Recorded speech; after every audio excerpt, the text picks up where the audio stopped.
Lagi ka na lamang bang nasasaktan? Marami bang tao na sinasaktan ka palagi or sinasaktan yung damdamin mo? O kahit sino ay sinasaktan ka? Gusto mo ba na wala nang makapagpanakit sa inyo? Gusto nyo ba na hindi ka na masasaktan?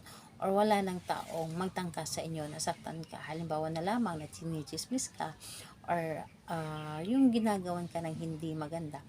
Gawin mo ito para sa kanila upang hindi ka na nila masaktan. Hello mga guys, kumusta kayo? Panibagong araw, panibagong video na naman tayo. And sa araw na ito, isa na namang video ang aking ituturo sa inyo, simpleng gabay o simpleng pamamaraan na makakatulong sa atin. At bago ang lahat, gusto ko lang mag-disclaimer. Sa mga taong hindi naniniwala at hindi gusto ang mga kagaya nitong video, please skip this video and maghanap ng videos na gustong gusto nyo, dahil ang video na ito ay para lamang ito sa mga taong naniniwala and gusto mag-try.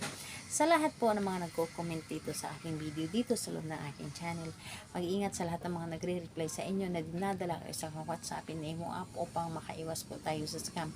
Ngayon po ituturo ko sa inyo paano tayo hindi masasaktan ng taong gustong manakit sa atin or saktan ang ating damdamin.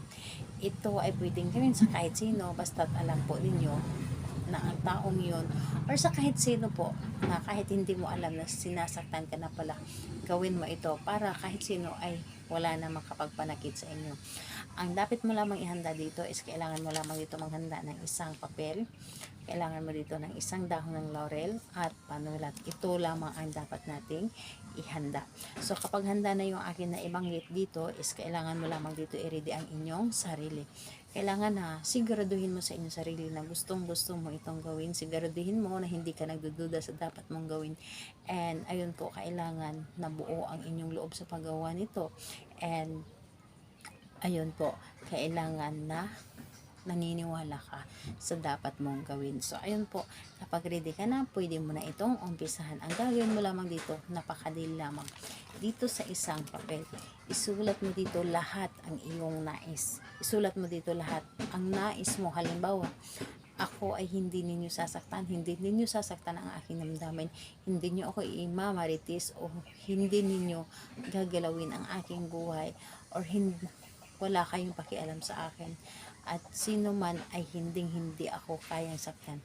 Maging mabait kayo sa akin, maging kaibigan ninyo ako, maging totoo kayo sa akin, lahat na. Sabihin mo dito, lahat. Yung tipong, kung ano man yung nasa puso ninyo na gusto ninyong sabihin, isulat po ninyo dito lahat. Isulat po ninyo dito lahat ang iyong nais. Lalo na kapag halimbawa kayo ay may kaaway or alam ninyo na may sama ng loob sa inyo, isulat po ninyo dito yung taong yun na merong sama ng loob dito. Pero dito po, pangkalahatan na ito ha. Sa kahit sino ay pwede mo itong gawin. Hindi mo na kailangan na isulat pa yung mga pangalan nila. Basta importante isulat nyo dito para bang humihiling lamang kayo. And ayun po, pagkatapos nun, dito sa dahon ng laurel, isulat nyo po dito ang iyong pangalan.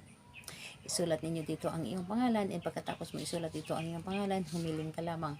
Alam nyo ba, ang dahon ng laurel ay ito ay isa sa mga blockbuster na ginagamit sa mga pampaswerte at love spell. So, ayun po,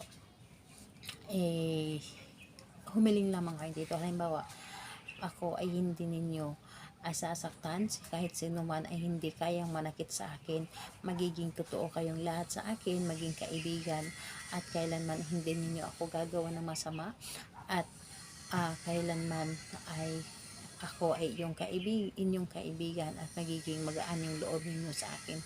Lahat sasabihin nyo na dito. And pagkatapos nun, ito ang dahon ng laurel, ilagay mo lamang dito sa iyong papel at itupi mo ito nang papunta po dapat sa inyo, papasok po dapat sa inyo. And pagkatapos nun, itong papel na ito, ilagay mo ito doon sa ilalim ng inyong unan or mattress ng inyong higaan.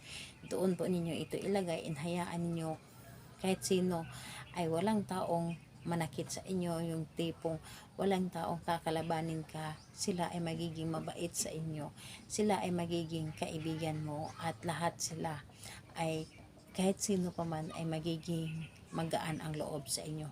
So gawin lamang ito sa araw ng Tuesday and Friday, and mas maganda magsindi ka ng kandila habang ginagawa mo ito para mas mabigyan ka pa ng mas malakas pa ng energy or dagdag energy ng kandila, dahil ang kandila isa din po ito nakakatulong sa atin. So ayun po, salamat po sa inyo. Bye bye everyone, God bless us all.